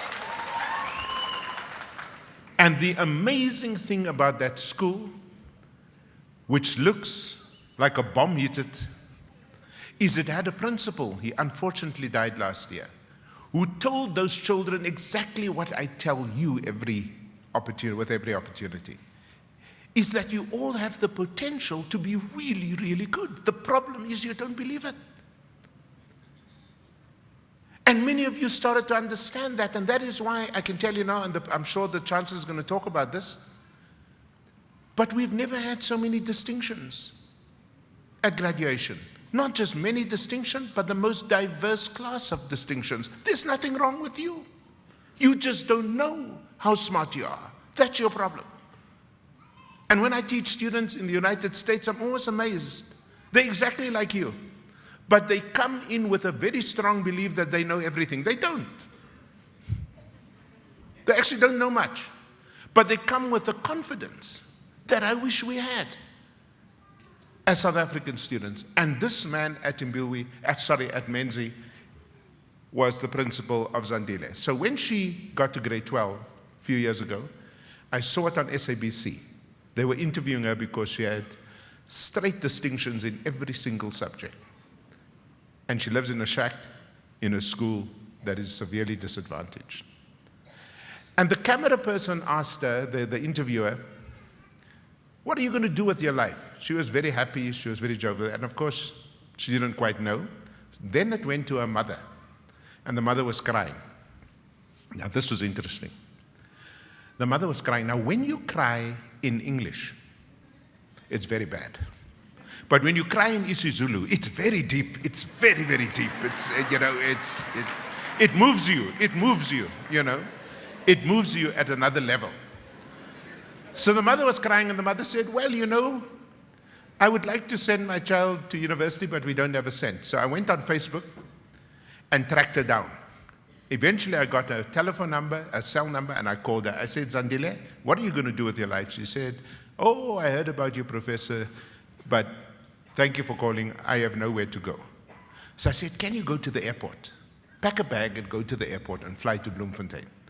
So she packed a bag, went to the airport, flew to Bloemfontein, and she came to Koffsies. Guess who this morning walked across the stage with a B.Ac degree?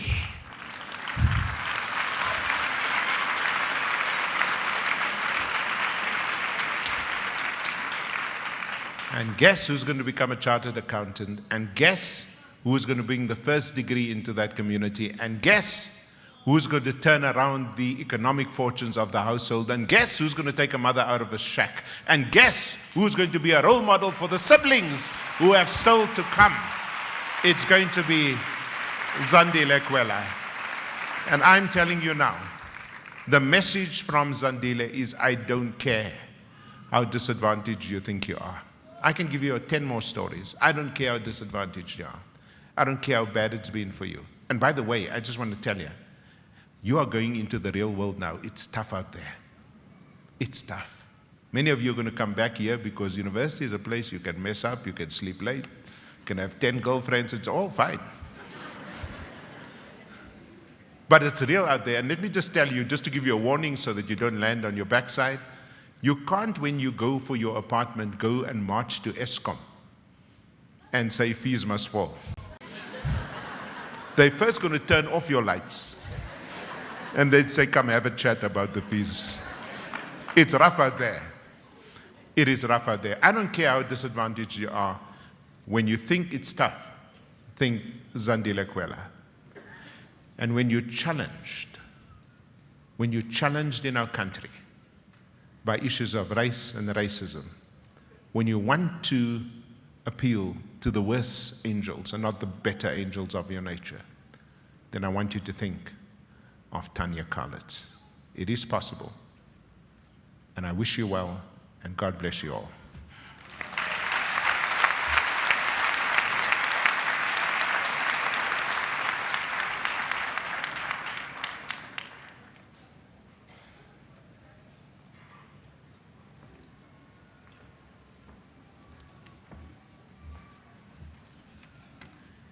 Good afternoon again, ladies and gentlemen. We've come to the end of the 6th of the 8 graduation sessions this week. It was a lot lighter on me because I didn't do the first 2. So for the Vice Chancellor, this is really number 6 that is done.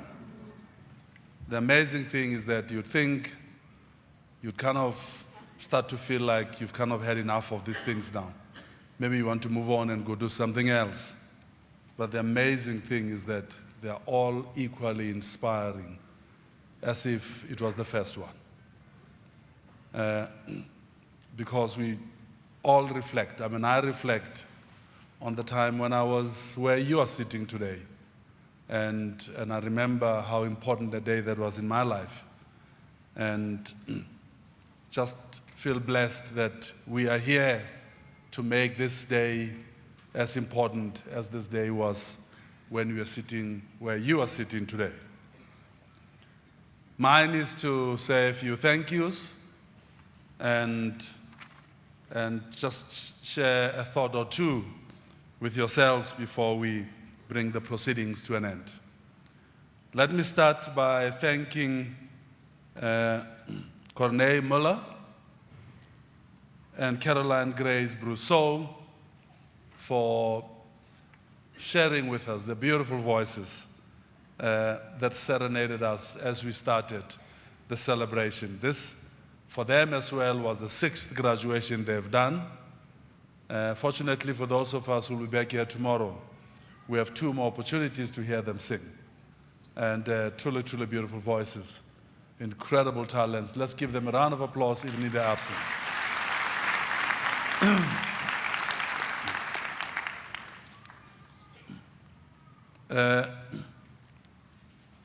I thanked the Vice Rector, Dr. Lange, this morning. I'm not going to repeat the thanks. I thank the staff that prepares for these graduations, make sure that everything goes according to plan. I'm not going to repeat that this afternoon. But I want to thank Dean Krokamp. This is the 2nd session that is done. And you know, various deans have their various styles of doing things. And when it comes to management sciences, you kind of, and health sciences as well, but management sciences in particular, you know that Dean Krokamp is going to get really excited when that distinction comes. And he says, and the degree with distinction.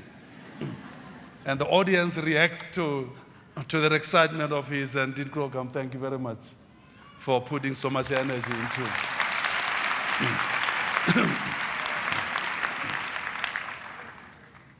This morning, we had another management sciences graduation, and there were about 500 students that went through. This afternoon, it was just more than about 350, I was told.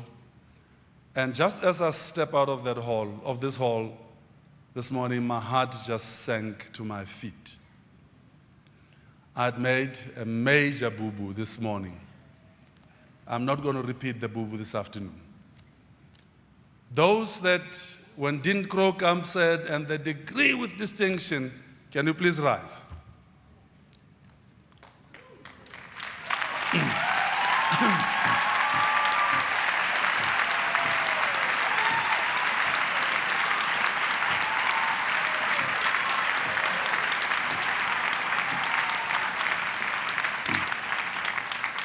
As they remain standing, ladies and gentlemen, this morning there was even more, maybe twice as much who got distinctions this morning, but the group was bigger. When I first became Chancellor 6 years ago, when we got to this point and the distinction students stood up, there would be 80% male and maybe 90% white. Over the last 6 years, I can see all of them are looking around now to see what they're. We have watched with tremendous joy and amazement as the demographics have changed over the last 6 years. Consistently, over the last 3 years in particular, consistently, and by that I mean every graduation session, irrespective of faculty, the distinction holders are 60% or more female.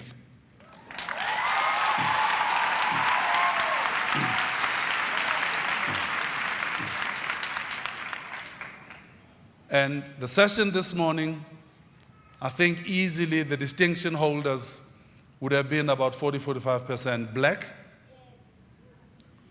And that would not have been the case 6 years ago when I started. And one of the reasons for that, I think, I don't know. This is just an observation, not an experiment. This university, under the guidance of the Vice-Chancellor, took a very brave decision a few years back, for which the university was criticized. When the university says the entry points into the university will be upped from the minimum that is recommended by the government. And the quality of student that has come onto this campus has steadily improved, and that is being reflected in the number of distinctions that you now get and the changed demographics of those distinctions. One of the things that the Vice-Chancellor and the university were criticized for was that he was anti-transformation. Because by increasing the entry points, the university would exclude black students because people generally assume that black students would not qualify. And ladies and gentlemen, not only have we seen the percentage of black students graduating increase impressively over the last few years, we see it in the distinctions that are being generated here. And I want to say to this institution that you do us incredibly proud. And this, looking at these distinction holders today, says that we are definitely on the right path, we are on the right track, and we have to keep on insisting on quality and quality and quality. Thank you very much.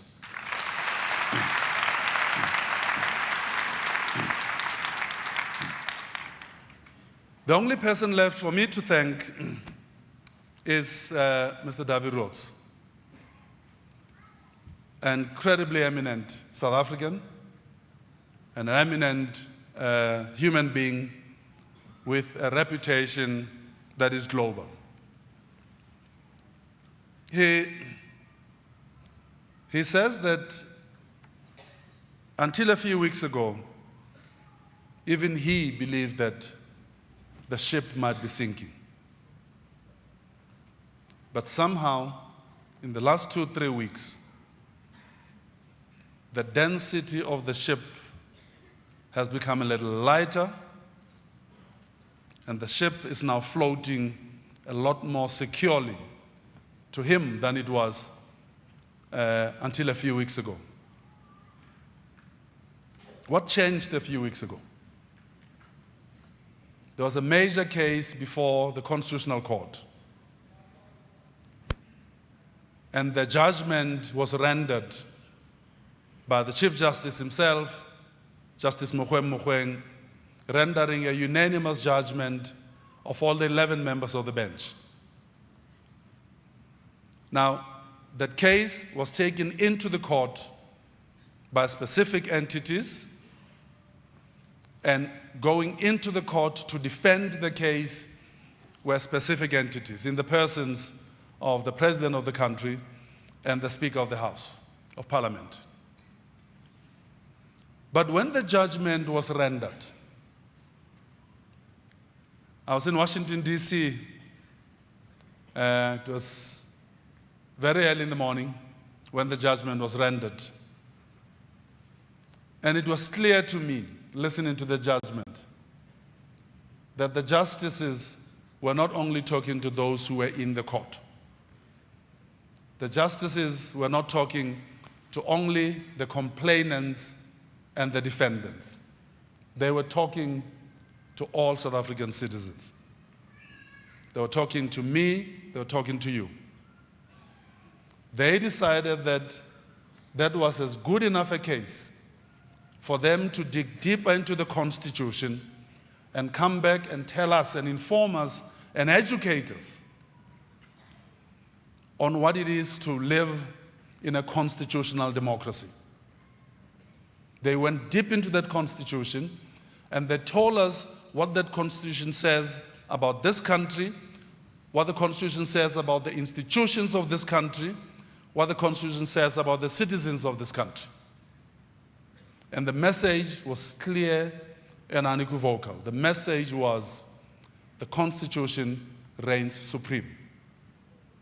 We're a constitutional state, therefore nobody is above the Constitution, and what the Constitution says must happen, must happen.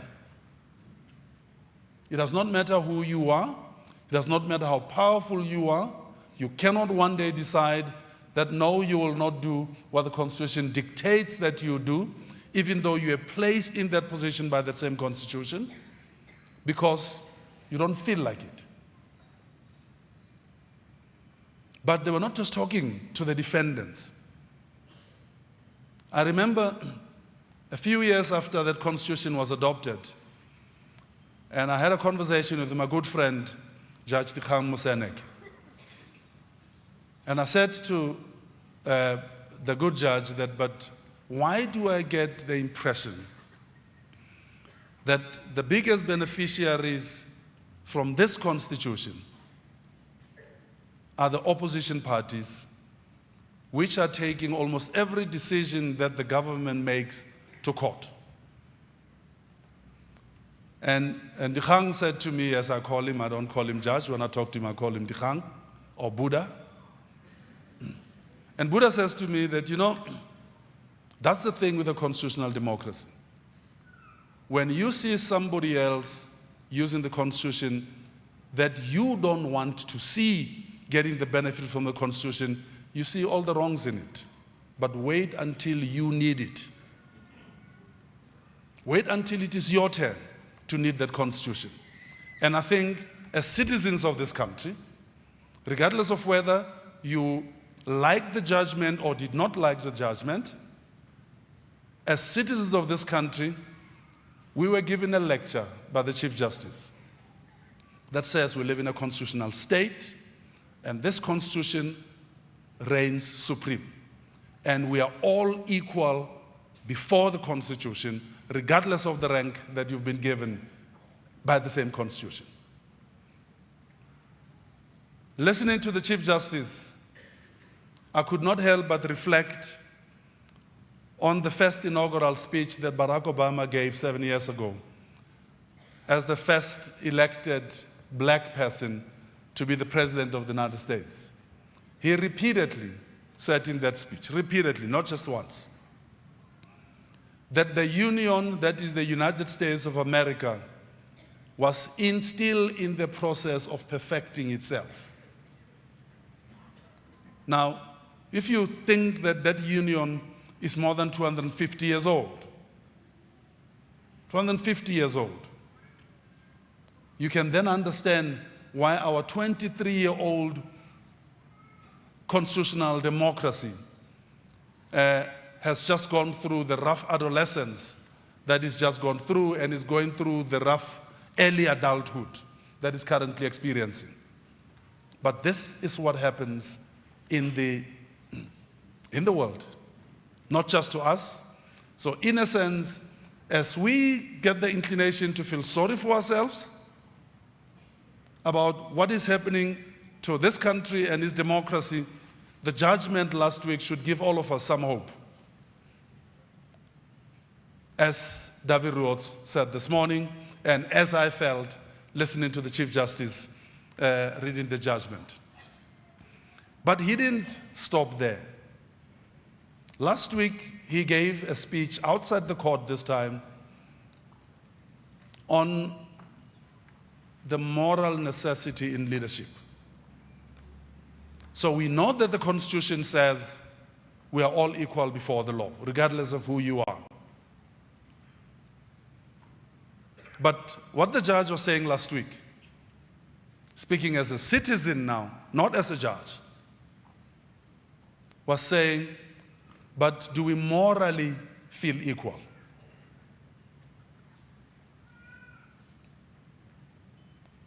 Do you feel equal to me because I'm Mosotho and you Xhosa?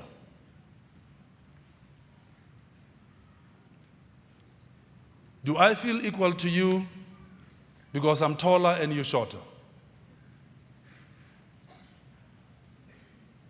Do I feel equal to you because I'm Anglican and you're Hindu?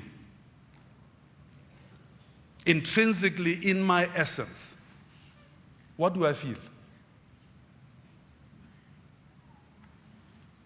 Now, those who have had the opportunity to read that seminal essay by Steve Bantubiko called Black Consciousness and a Quest for a True Humanity, he addresses that particular issue. That when a people have been victims of racist oppression for 350 years, they cannot be blamed for internalizing their own inferiority.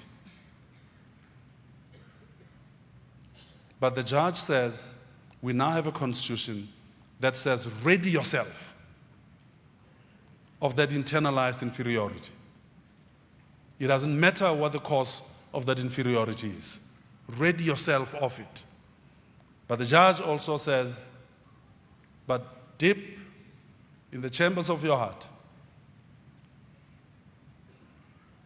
you are equal to anybody else and everybody else. And the two students that the Vice-Chancellor just shared their stories of with us, Tanya and Zandi, right? Zandile?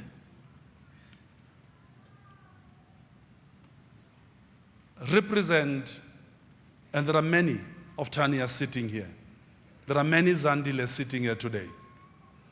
Represent the kind of graduate that this university wants to produce. Represents the kind of graduate that the Chief Justice was talking about when he was saying we're all equal before the Constitution, before the law. Represents the kind of graduate that the Chief Justice was talking about when he was talking about the moral authority that ought to be embedded in leadership, but let me extend it and say in citizenship as well by everybody. And if there's any one of you who is not that which this institution aspires to produce, it would then mean the perfection of this institution remains work in progress. And we still have to work on perfecting ourselves. Because if we have done our job properly as an institution, that's who you would be. And I know that the vast majority of you sitting here are that COFSI graduate, that COFSI alumnus that's going to come out of this institution. Good luck to you. Go change the world and make it a better place.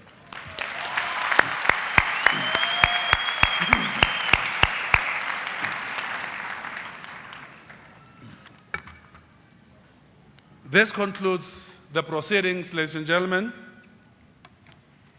The university takes pleasure in inviting you for refreshments in the examination venue EXR4, which is to the east, that is to the right as you come out of the hall.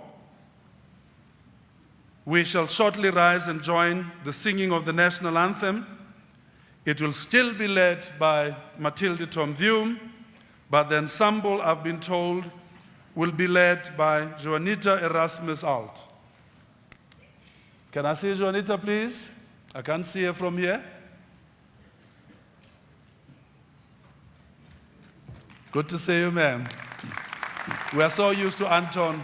Great to see somebody else and the ensemble.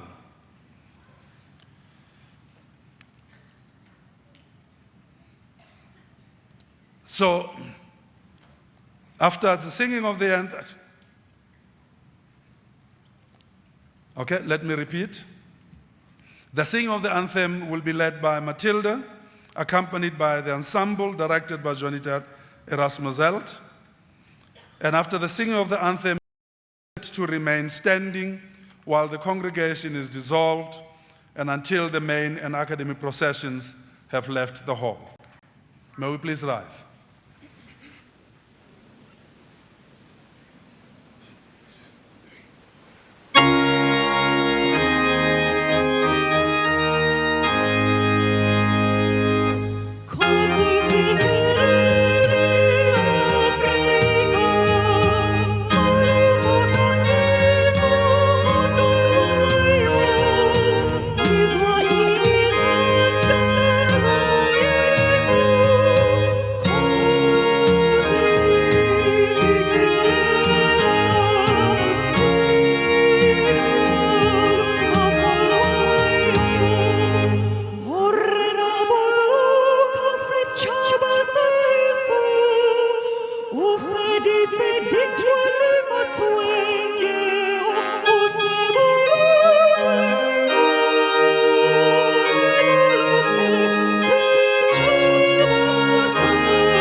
By virtue of the power vested in me as Chancellor, I hereby dissolve this congregation of the University of the Free State.